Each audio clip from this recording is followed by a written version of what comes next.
Class 6th students, in moral science subject, today I will teach you the 5th chapter, An Ideal Citizen. मतलब एक जिम्मेदार नागरिक। जिम्मेदार नागरिक, नागरिक कौन होते हैं? देश के रहने वाले पीपल को सिटीजन कहते हैं। या एक आदर्श नागरिक, जिम्मेदार तो नहीं, आदर्श नागरिक। We are all citizens of India and we are proud of being so. हम सभी भारत के नागरिक हैं और हमें गर्व भी है कि हम भारत के नागरिक हैं।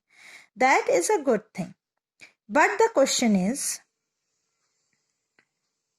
are we all ideal citizens? हम सभी क्या आदर्श नागरिक हैं?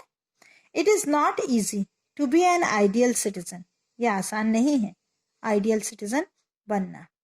An ideal citizen, as the term signifies, ये जो वर्ड है ideal citizens, ये दर्शाता है has and follows high ideals, उसके जो विचार हों वो बहुत ऊंचे हों।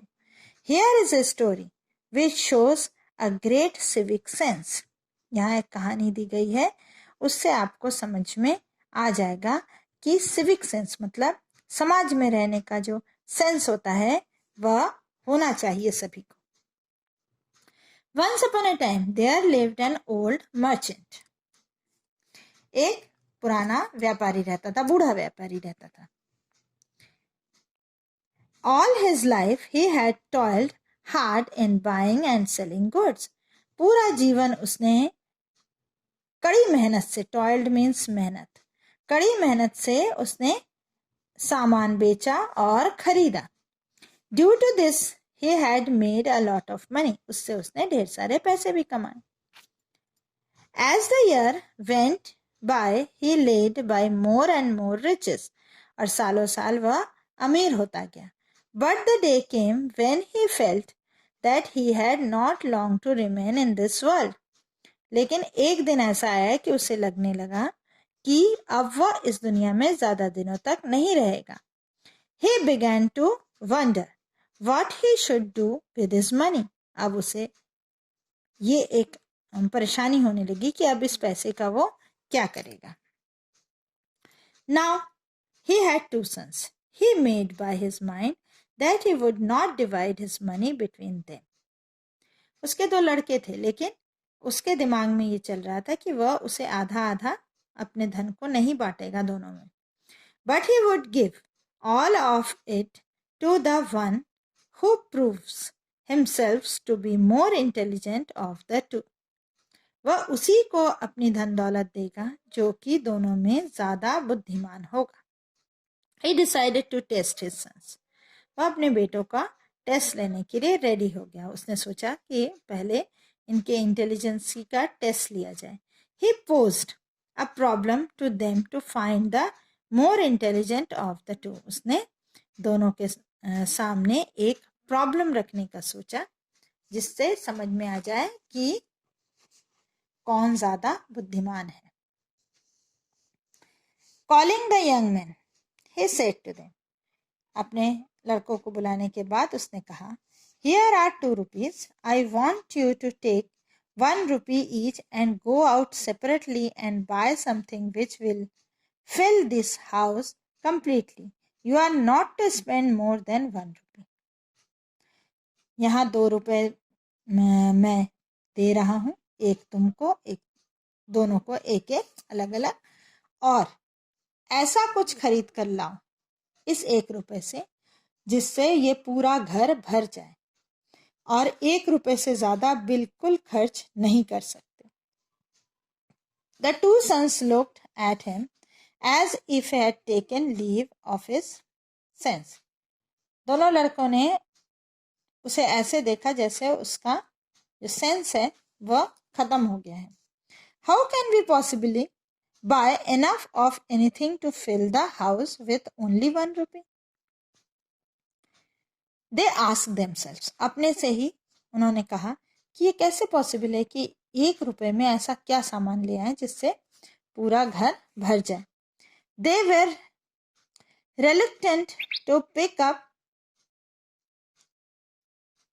the rupees But the old man insisted on their doing as he told them. पहले तो उन्होंने सोचा कि ये रुपये उठाए नहीं, लेकिन ओल्ड मैन ने उन्हें इंसिस्ट किया कि ये लो, और कहा ऑफ यू गो, जाओ. He said, and don't take too long over the business. और याद रखना कि ज़्यादा समय नहीं लेना इस व्यापार को करने में. I expect you to back in a couple of days. कुछ ही दिनों में मैं उम्मीद करता हूँ कि तुम लोग वापस आ जाओगे. So each young man took up a rupee and went out. दो यंग जो मेन थे, जवान लड़के, उन दोनों ने एक एक रुपये उठाया और बाहर निकल गए. The first one wandered through the बाजार.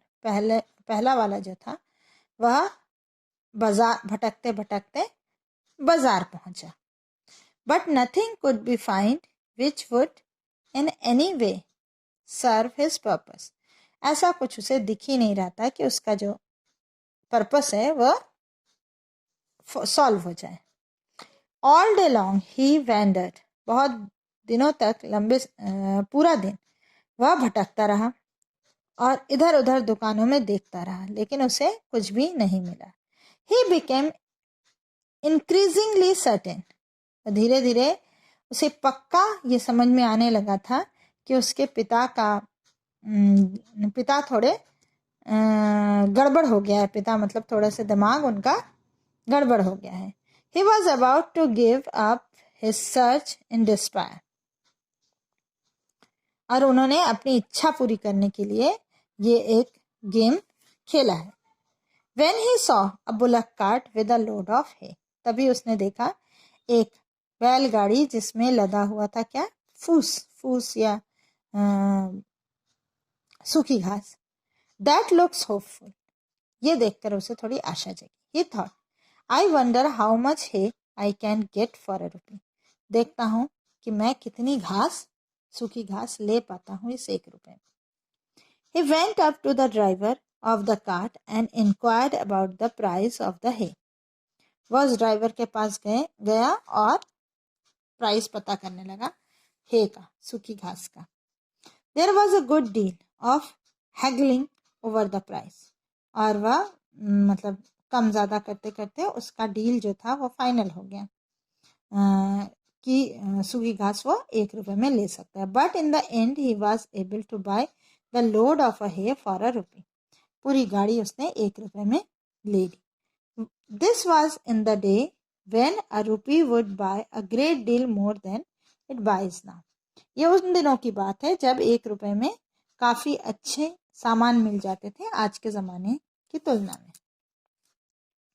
So the young man led off the cart full of hay to his father's house. The young man उस बैलगाड़ी को लेकर अपने पापा के घर पहुंचा, सूखी घास से लदी हुई गाड़ी को लेकर. With lot of hope, बड़ी उम्मीद के साथ, he filled it into the house. और वह उसको घर में भरने लगा. But when it was all in, he found that it was not even enough to cover the floor, let alone fill the whole house. जब उसने पूरा भर दिया तो उसे ये देखकर बड़ा उसे पता लगा कि केवल फ्लोर ही कवर हो पाया है, घर तो पूरा खाली ही रह गया. केवल जमीन घर की कवर हो पाई उतने हे से. On the other hand, when the second son went out with his rupee, दूसरी तरफ जब दूसरा लड़का 1 रुपए लेके निकला, he did not go straight away to the bazaar. वो सीधे बाजार नहीं गया. Instead, he sat down and began to think. वो एक जगह बैठ गया और सोचने लगा. For a long time, he sat thinking about what he could possibly buy. बहुत देर तक सोचता ही रहा कि क्या वो खरीद सकता है इस 1 रुपए में. At length, when evening fell, शाम होने को आई, an idea struck him. और उसे एक आइडिया मिल गया. Taking his rupee, he walked quickly down the bazaar. तुरंत वह बाजार पहुंचा. Till he came to a shop where candles were sold. उसे आइडिया मिल गया और वह सीधे गया जहां पर मोमबत्तियां बिक रही थी. He spent his rupee on candles, उसने 1 रुपए कैंडल पर खर्च किए, which he got quite a good number, और उससे उसने काफी ज्यादा कैंडल्स मिल गए. Then taking his candles with him he made his way back to his house. Candles लेकर वह घर पहुंचा. When he got there, his brother was standing disconsolately looking at the hay spread out on the floor. जब वो पहुंचा तो देखा बड़ा भाई जो है उसका, वह खड़ा हुआ है और निराशा के साथ उस हे की तरफ देख रहा है जो कि जमीन में बिछा हुआ. It was now getting dark, और वह धीरे धीरे सूखकर और ब्लैक सा होता जा रहा है.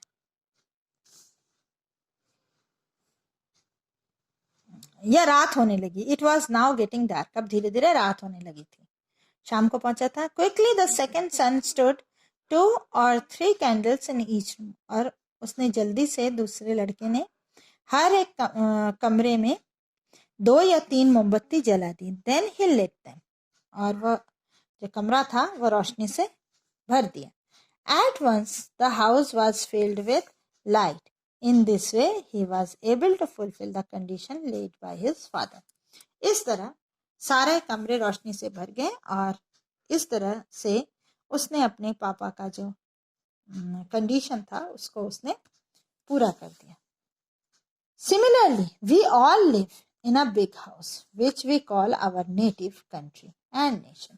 ऐसे ही हम भी एक बड़े से घर में रहते हैं जिसका नाम देश है. Each one of us has been given some money. सबके पास हमारे थोड़े थोड़े पैसे हैं. Some have 1 rupee, some 2, some 3, some 4. किसी के पास 1 रुपए, किसी के पास 2, किसी के पास 3, किसी के पास 4. ये रुपीज नहीं है जिससे हम सामान खरीदें. ये पावर्स हैं, different powers we have been given. हमें देश ने कुछ पावर्स दिए हैं, शक्ति, पदों की शक्ति, पोस्ट, जिस पोस्ट में हम काम करते हैं वही हमारे रुपीज हैं. तो उन रुपीज से each one of us has powers of used, वो यूज करने के लिए भी. As we complete our education and go out into the world, we are tested as to how we are going to use these talents which we possesses. हम पढ़ लिख कर जब दुनिया में निकलते हैं तो हमारे टैलेंट का यूज होता है, जो हम सीखते हैं उसका प्रॉपरली यूज होता है. Are we going to use them to buy useless है? क्या हम फूस खरीदने के लिए, सूखी घास खरीदने के लिए पढ़ाई लिखाई करते हैं, या और are we going to use them spread light all over houses, या हम रोशनी फैलाने के लिए पढ़ाई कर रहे हैं जो रोशनी हमारे देश में फैलेगी. ठीक है, देश बड़ा घर है तो हमें ऐसी पढ़ाई करनी चाहिए जिससे हमारे पूरे देश में रोशनी फैला सकें. If we want to be good citizens, अगर हमें एक अच्छा नागरिक बनना है, then we shall use our powers and abilities to try to spread light to all parts of our country. तो हमें अपनी शक्ति और अपनी जो एबिलिटी है, जो हमारे टैलेंट है, उसको किस में यूज करना चाहिए? देश को रोशन करने में. That is we should spend our lives in the service of our country. ऐसे हम देश की सेवा कर सकते हैं पूरे जीवन. No country can progress unless it has good citizens. कोई भी देश उन्नति नहीं कर सकता एक अच्छे नागरिक के बिना. So if we love our country and want to serve it, अगर हम चाहते हैं अपने देश की सेवा करना, we should behave like good citizens. हमें एक अच्छे नागरिक की तरह behave करना चाहिए. A good citizen must be large-hearted and broad-minded. एक अच्छा नागरिक बड़े दिल वाला और खुले दिमाग वाला होता है. He must consider himself an Indian first and anything else afterwards. हमें ये ध्यान रखना है कि पहले हम भारतीय हैं, उसके बाद और कुछ.